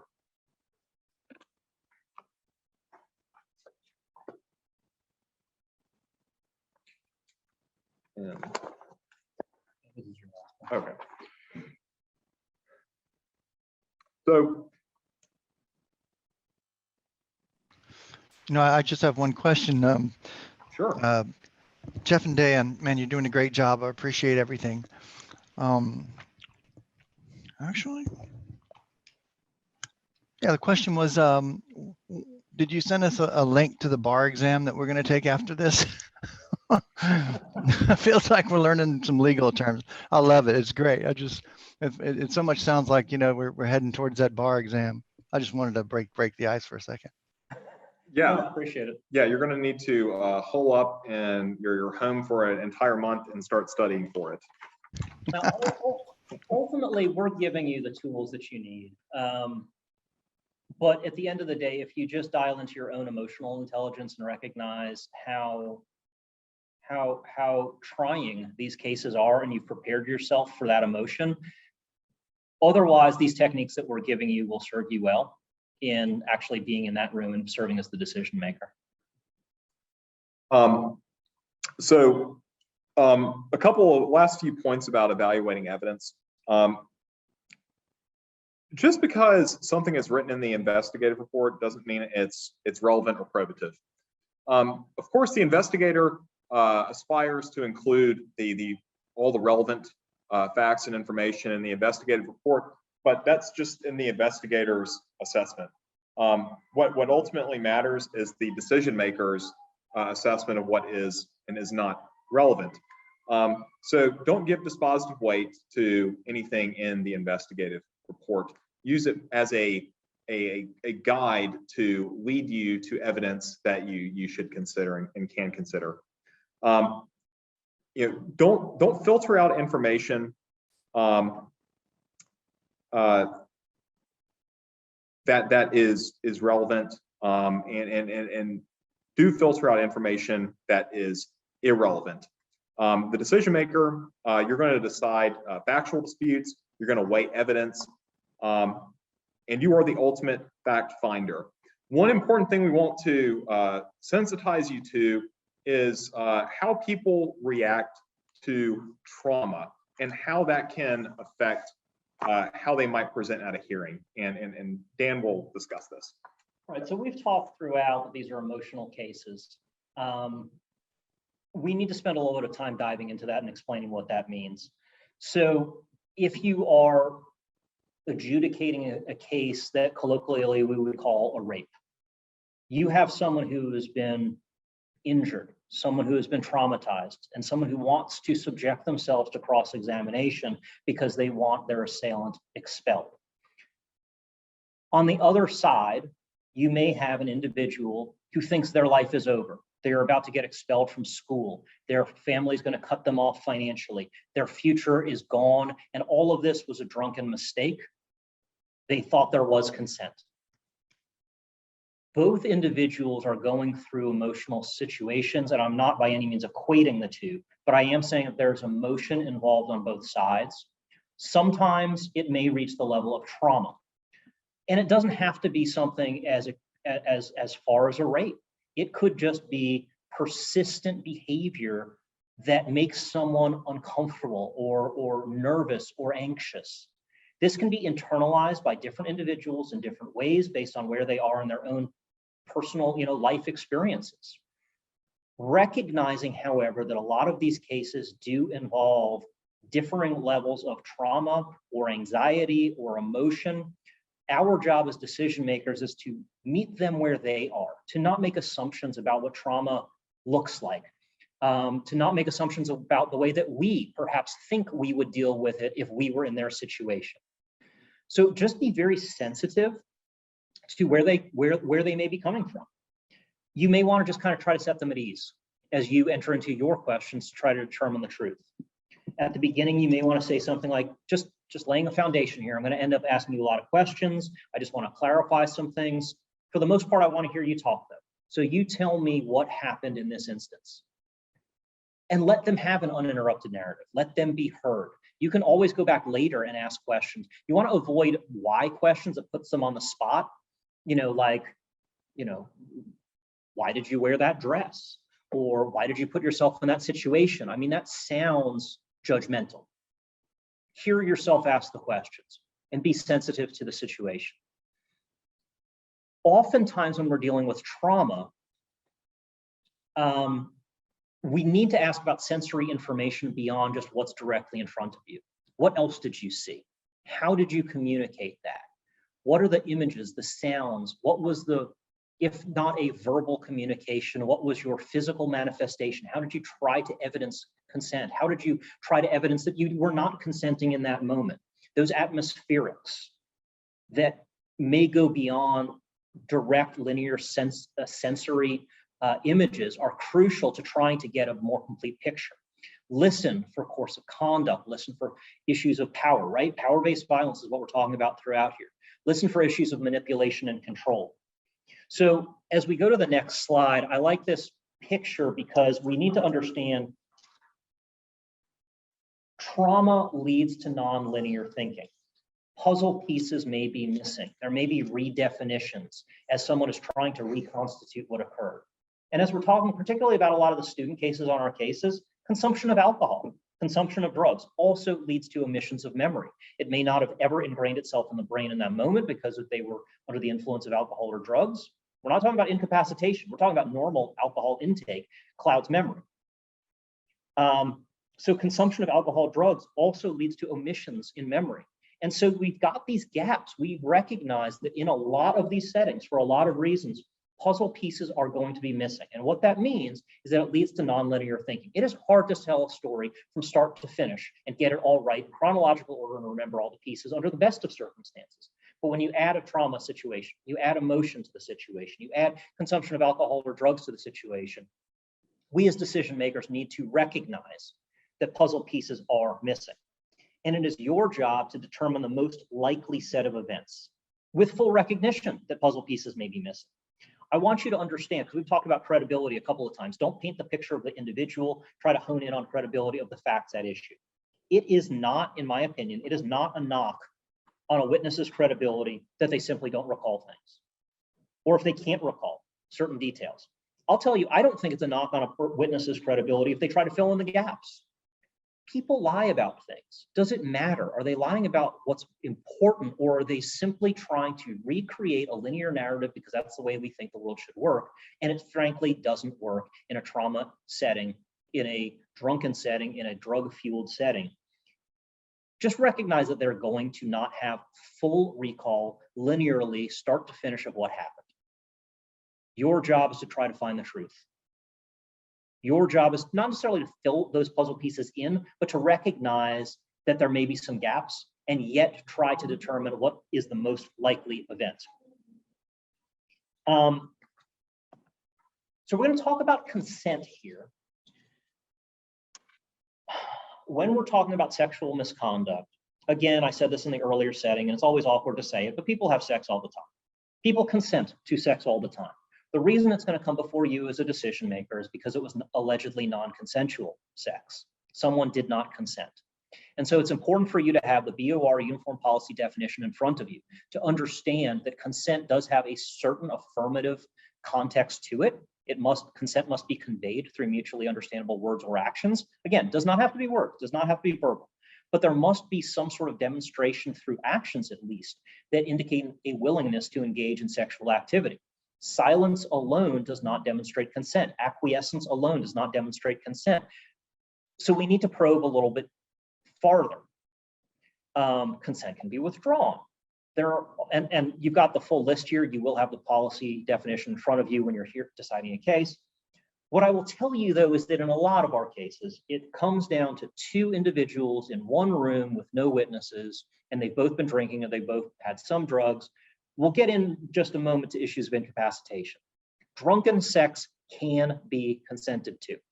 Incapacitation is a very different line than intoxication. Crucial you understand that. Drunken sex can still come with consent. Maybe a bad choice, but it nonetheless remains a conscious choice with some alcohol involved, as long as they have not crossed the line into incapacitation. But what I want to emphasize to you right now is this issue of consent, oftentimes for a decision maker, is very difficult, because oftentimes it is going to involve two people in one room with no witnesses and foggy memories. So use this definition to try to hone in on what facts, what follow-up questions do I want to ask? So right as I was saying, gauge atmospherics before, how did you convey? Ask the respondent, how did you feel that consent was conveyed to you? What actions, if not the words, what actions did you perceive, right? So it's a matter of trying to test through this theory to determine issues of consent. But in a lot of ways, incapacitation, I feel, is much easier to evaluate. Why is it easier? Because we can expand our time horizon. Incapacitation, again, this is your uniform policy definition. Incapacitation is a state beyond drunkenness in which an individual becomes manifestly unable to make a knowing and deliberate choice. And in this context, to make a knowing and deliberate choice with respect to sexual activity. But incapacitation isn't necessarily restricted to the two individuals in a room during one period of time. If someone has had that much to drink or otherwise has become incapacitated for other reasons, maybe they just began a new ADHD medication and they didn't realize that it was contraindicated with alcohol. One beer puts them over the edge. That's not their normal personality, but in this instance, because of the new medication, all of a sudden, they have become incapacitated. But what's valuable to a decision maker engaging in incapacitation is that transcends sometimes. It can temporally or chronologically transcend that room where there's only two individuals and no witnesses. What else can you look at to determine whether someone has lost that ability to make knowing and deliberate choices? Are they otherwise acting, not making bad choices? Again, you can make bad choices while drunk, but still have the ability to make bad choices. We're talking about where have you lost the ability to make choices?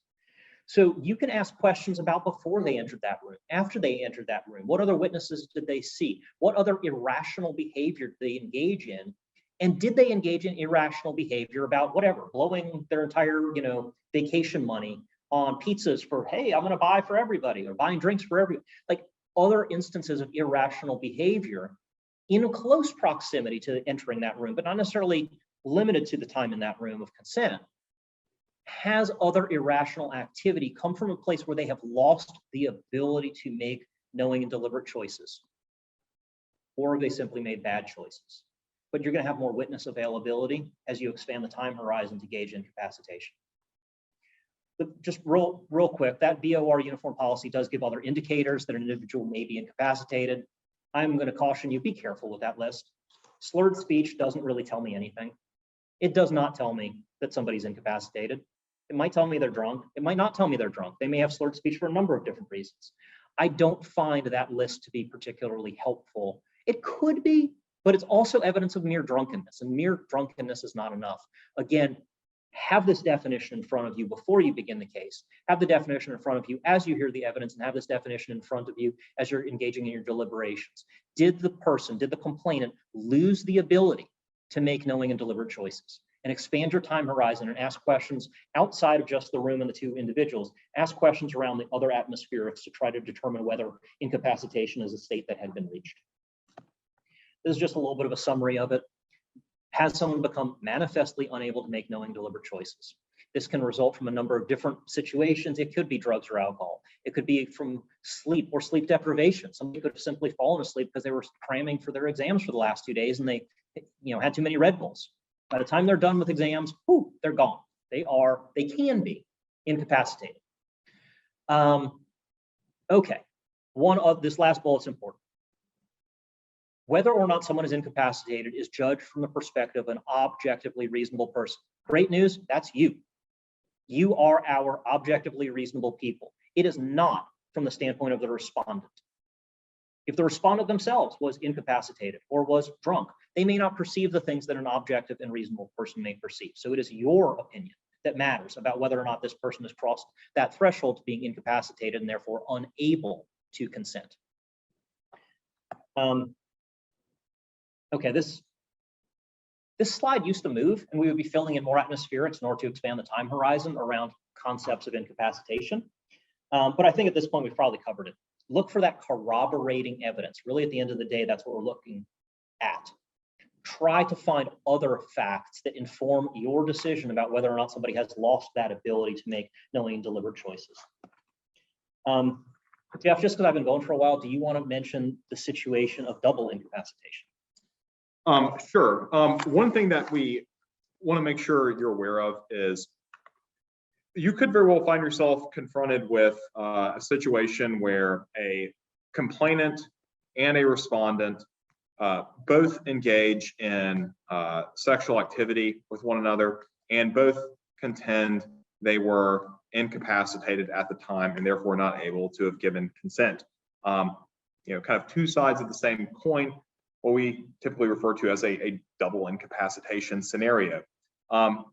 The Title IX coordinator will have a lot of discretion in how the investigation hearings for these types of cases will proceed, but you may find yourself in a hearing where the complainant and the respondent are both, they're a complainant and a respondent, both parties. Both are pointing the finger at each other, both are accusing each other of non-consensual sexual activity. So be aware that this isn't a situation that does exist. We have come across training materials in the past that some schools have used that would suggest otherwise, and that really isn't correct. The courts, when evaluating a lot of these cases, they're not uncommon. It's quite common to have these kind of double incapacitation cases make their way through a school's process, and one party feels like their claims against the other were not taken seriously or treated equitably, and they end up filing a lawsuit in court alleging that the school violated Title IX or breached its contract with the student by not following the disciplinary procedures. And in your case, we have the Board of Regents policy and then the Title IX policy as well. So keep that in mind. You're going to evaluate those cases the same. Take them both seriously. Check any preconceived notions at the door. Be open-minded. And again, you're going to look at, when you're evaluating capacity to consent, incapacitation, and consent, you're going to look at all the same stuff that Dan just said. You're just going to make sure you look at it for both parties when they're pointing the finger at each other. Yeah, and sometimes it can feel like retaliation, right? If the second claim, oh wait, no, I was actually incapacitated too. It wasn't just that I was drunk, I was incapacitated. If that charge doesn't come until late in the process, sometimes it can feel retaliatory, sometimes it is retaliatory.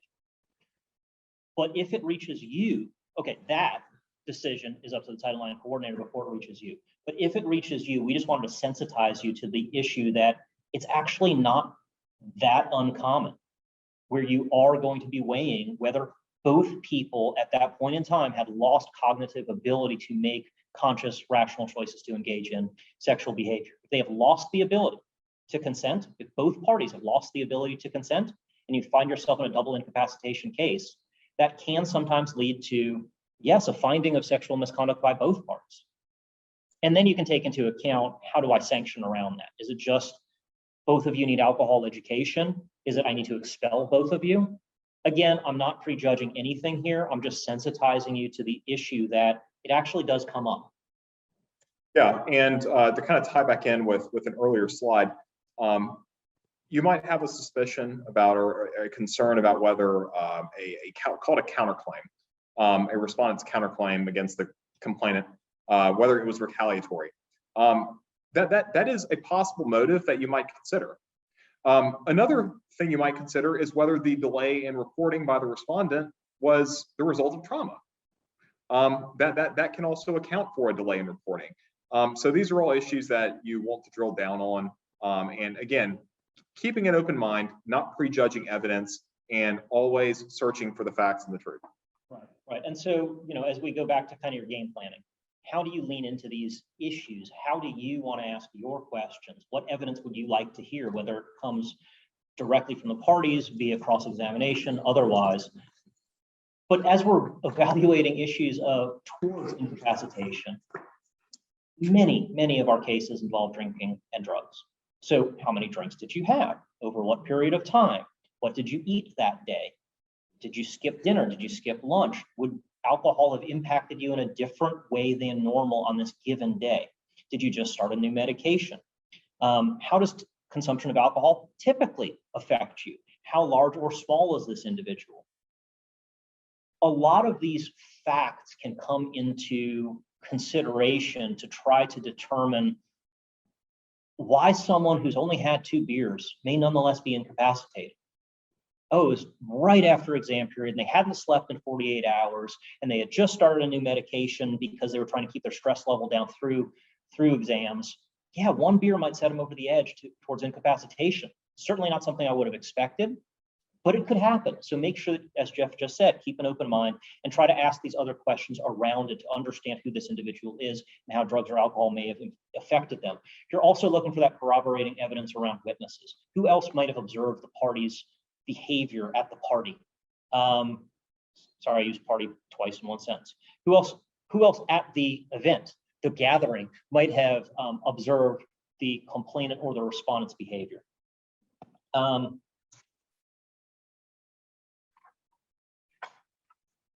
Okay, so yeah, let's move into sanctions. Well, actually, real quick, I see there's a couple of comments on the chat room. I think those popped up recently. Let's make sure, again, to our obligation to provide as much interactivity as possible. Did we miss something?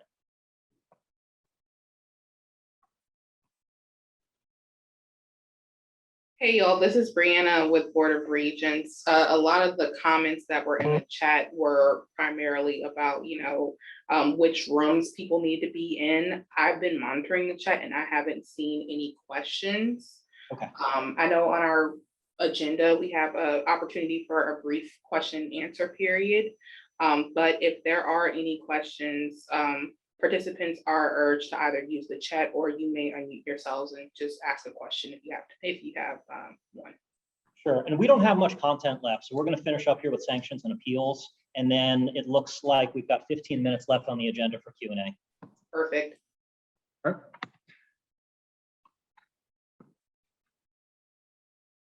Okay, so we're going to talk about sanctions now.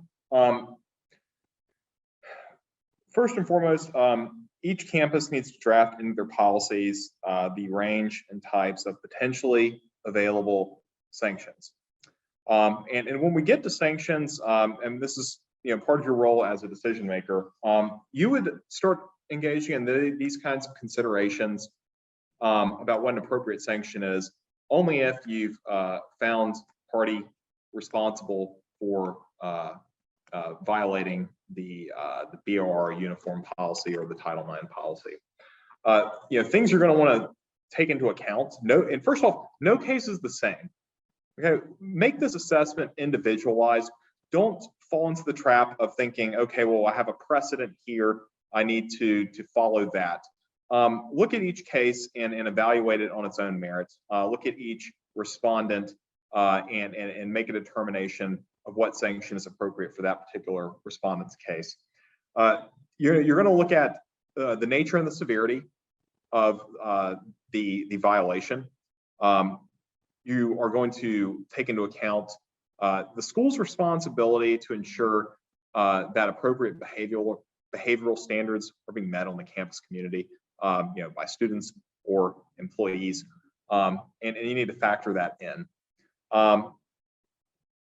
It might be appropriate to take into account requests that the complainant made based on the complainant's testimony about how the violation has impacted them.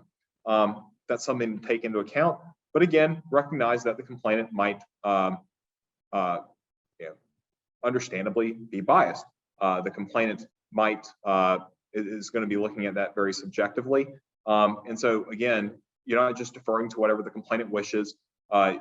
You need to think about what is fundamentally fair under the circumstances, but it's certainly proper, and you should consider how it has impacted the complainant. You might take into account the level of cooperation that the respondent has exhibited during the disciplinary process. Has the respondent been forthright and cooperative? Has the respondent withheld or destroyed evidence? Has the respondent lied about key allegations? Has the respondent accepted responsibility? You might be surprised to find that in some cases, respondents will accept responsibility for what they do, and admit to that and say, this was a mistake, I shouldn't have done this, and then it would be left to an appropriate decision maker to decide an appropriate sanction for that respondent. You could take into account the respondent's prior disciplinary record. I don't know that I would take in a 3 strikes you're out kind of policy, but it's certainly relevant to consider prior incidents of misconduct as evidence of whether the respondent has learned from their past mistakes, and how mature they are and where they are in their development. And then looking at whether other judicial measures have been taken to protect the complainant or discipline the respondent, whether there is a civil protection order in place, perhaps a restraining order in place by the court system or something like that, that can inform what types of sanctions might be necessary in the school's process.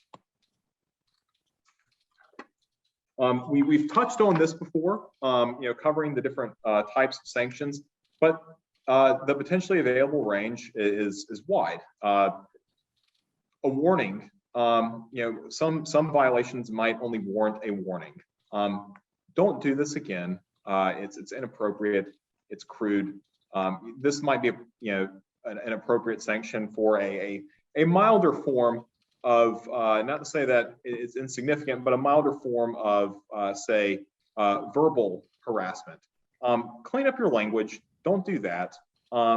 Act like an adult. Be a grown-up, and leave your sophomore behavior at the door.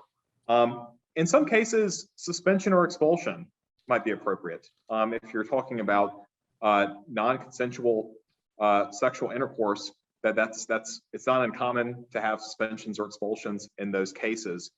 The big thing is, again, I would say don't think of it as a rigid precedent. Evaluate each case on its own merit. Look at each respondent individually and determine what is fundamentally fair and appropriate under the facts of that given case. Remember, the BOR policy does not give this range of sanctions. That's up to each individual institution. You've got to define it in your own individual policy. So next, we want to discuss the appeals process. It can often happen that one of the parties is dissatisfied with the result. following a hearing, and they want to appeal it. There are, under the BOR's policy, there are 5 mandatory available grounds for appeal. 3 of those are mandated by Title IX's regulation. This would be the first 3 clear bullet points. A procedural irregularity that affected the outcome of the matter. So we're not talking about a minor or insignificant procedural irregularity. You can have procedural irregularities all the time, especially when you're dealing with virtual technology. This has to be something that's substantive and affected the outcome, the ultimate decision. To consider new facts or information that weren't known or knowable to the appealing party at the time of the original outcome, and that is sufficient to alter the decision. Perhaps, one example might be a party was not able to contact a witness, had been reasonably diligent in trying to locate the witness, who had critical information that would have affected the outcome of the hearing. And then it wasn't until after the hearing had been completed that they learned of the witness's whereabouts, and then they were able to locate the witness. Again, it's information that's not known or knowable. So I would say that in that case, the person would have needed to have been reasonably diligent in gathering that evidence. But sometimes, again, we don't have subpoena power. The schools don't have compulsory process. So some things are beyond the control of the parties. So keep that in mind. And then the third mandatory ground under the Title IX regulatory scheme is if the Title IX coordinator, investigator, or decision maker had an impermissible conflict of interest or bias that affected the outcome of the matter. And those are things that we've discussed earlier. There are 2 additional mandatory grounds for appeal under the uniform policy. First, if the decision was not supported under the school's chosen burden of proof or standard of evidence. Again, we're talking about either the preponderance of the evidence or clear and convincing evidence, whichever standard the school has adopted, or if the sanctions were disproportionate to the findings, the violation. That might be disproportionately low. That might be disproportionately high. Example, a complainant might appeal saying, I don't think that the sanction feels like a slap on the wrist given how egregious this person's sexual misconduct was. Conversely, a respondent might say, I get that you found me responsible for engaging in this type of verbal harassment, but I don't think that it warranted a suspension or an expulsion. I think that was a little bit too harsh. That's kind of where that might arise. Campuses are free to add additional permissive grounds for appeal, but they must apply equally to both parties. So you can't create some new ground of appeal available only to complainants or only to respondents. It has to be neutral. When an appeal is filed, do we have a question?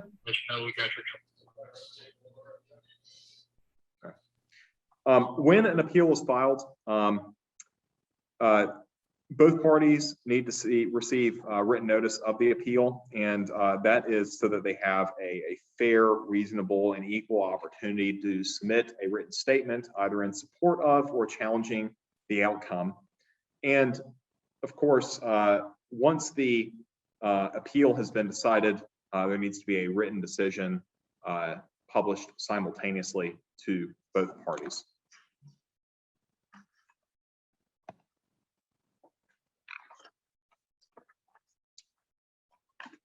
Decisions on appeal are final and conclusive, and that brings the matter to a close.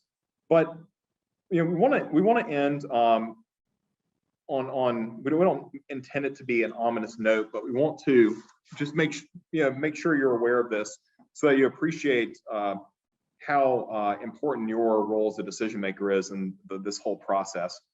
There are lots of cases involving sexual misconduct and power-based violence that are emotionally charged. Whether somebody's coming into the process as a complainant or a respondent or a sympathetic witness, they can often be carrying a lot of emotional freight with them, and they might not be happy with how the case is resolved. They might not be happy with the outcome, and that can invite litigation. There is a private cause of action under Title IX, and students might also bring claims under state law alleging breach of contract, that saying the school, when it expelled me or when it found the respondent not responsible, it did not follow its written disciplinary process. And that can create a state law cause of action. As decision makers, you are well positioned a lot of times to mitigate the effects of possible errors in the process. Errors happen. People are, human beings make mistakes. To err is human. And decision makers are in a position, they have a pivotal and critical role in the process.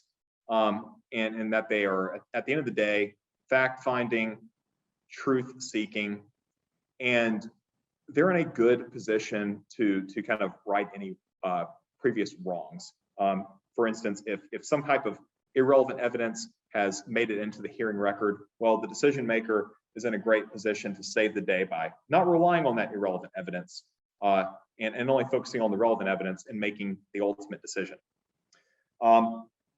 So bear that in mind at all times. We've recommended some best practices in hopes of minimizing future heartache and litigation exposure. And that's, we think that these will guide you along the way as you engage in your decision-making process. Yeah, I think that's right. At this point in time, just recognizing how emotionally raw a lot of these cases are, we do kind of expect litigation, regardless of which way you go, somebody's going to disagree with it. And so this is not surprising. It's not something to take personally to heart that someone who has been potentially traumatized or feels that their life is over because they're getting expelled from school, that they disagree with it and they try to appeal it up to the court system. It's kind of, it's not surprising. Don't take it personally. But what we will say as we kind of close here and open up for just a couple more questions, I think if you follow the techniques that we've given you here today, it should really mitigate the risks that you may face in litigation. Anybody can sue about anything at any time, but ultimately, have you done the right thing? Have you reached the truth? Have you been diligent? And again, have you simply been patient? Have you simply allowed the witnesses to be heard, the parties to be heard, so that they feel that they got a fair shake and had due process, even if they disagree with the ultimate result? So I think that these techniques should be helpful to you. I hope they are. And with that, we appreciate the opportunity to work with you guys. A lot of you, well, here's our contact information right here. If you've got follow-up questions, whether today or otherwise, we're happy to walk through it. I know that we've got, in addition to chancellors, counsels, decision makers, and athletics representatives in the room. We have not talked at all about athletics. We are welcome to do so as well, whether right now or otherwise. Looks like we've got one chat question. Let's take a look at what that is.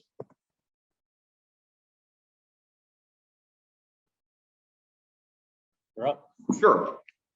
So Restate the question. Yeah, so the question is asking us to go over again the implication of the district court's recent decision vacating section 106.45 B6I. This would be the provision in the Title IX regulations that prohibit decision makers from relying on out of hearing statements by declarants who do not appear at the hearing to testify and submit to cross-examination.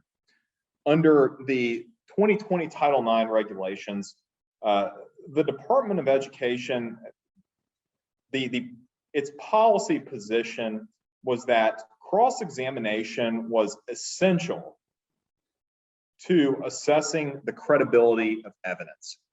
And if evidence was not subjected to the crucible of cross-examination, it just wasn't fair to rely on. That was the department's position. That is not how the rules of evidence work in a court of law. As I said earlier, a lot of times you have lots of out-of-court statements that are being offered to prove the truth of the matter asserted that make it into evidence on a variety of grounds. Medical records being a great example. Medical records come into court all the time, and they don't have to have a nurse come in and say, yes, I wrote that note, or a doctor. I mean, a team of medical providers might contribute to a lot of the substantive contents of a medical record. And so you might have a lot of out-of-court statements contained in that medical record. Well, under the prior, the 2020 regulation that was in effect, the decision makers could not rely on those statements in the medical records unless each one of those medical providers who made that note came in and testified. That's burdensome, it's impractical, and it was very difficult. And quite frankly, it's not very surprising that a federal district court, I believe in Massachusetts, has now struck down that particular provision as arbitrary and capricious. And I'll just jump in just for a second. Under the Administrative Procedures Act, when a regulation that is promulgated, not through Congress, but rather through a department like the Department of Education, publishes a regulation, if it is found to be arbitrary and capricious, it is which is what the district court did, it is as if that section was never enacted. It has zero power of law. And so going forward, unless the Biden administration decides to appeal that, it is as if that particular provision has been stricken. And it's not just the sane nurse and the medical records. It's also if a claimant or a respondent choose not to show up at the hearing or choose not to testify at the hearing. That's going to exclude all prior, say, text messages between the parties. The silence at the hearing eliminates almost all of the evidence that otherwise might have been considered. And of course, we don't have subpoena power, so it doesn't make sense to give us campuses a heightened burden in order to get any evidence considered in the record. So ultimately, the district court found that this particular rule was arbitrary and capricious. It didn't just strike it down, but it also effectively vacated it, which has this retroactive effect as if it has zero force of law. Your policy still has it, but as we heard before from Commissioner Reed, it sounds like that's going to be removed. So since it no longer has the force of law, it is optional in our policy. It sounds like it will no longer be in our policy. So getting past all the legalese, it sounds like under your new policy, your to be provided policy, that you are permitted to rely on out of court statements or out of hearing statements. Doesn't matter whether it's been subjected to cross-examination or not. And then we're just going to return to our basic tenets that we've been giving you throughout. Is it credible? Is it relevant? What's the context? Should I believe it? Why should I believe it? Why do I find it to be credible? Of course, we're still asking you to test the credibility of that type of evidence. Yeah, at the end of the day, you're going to just look at the constellation of surrounding circumstances to see whether this out of hearing statement is reliable. Was it uttered under or declared under reliable circumstances, or are there the circumstances suggest that out of hearing statement was truthful, such that we don't need to have this person come in and testify about it.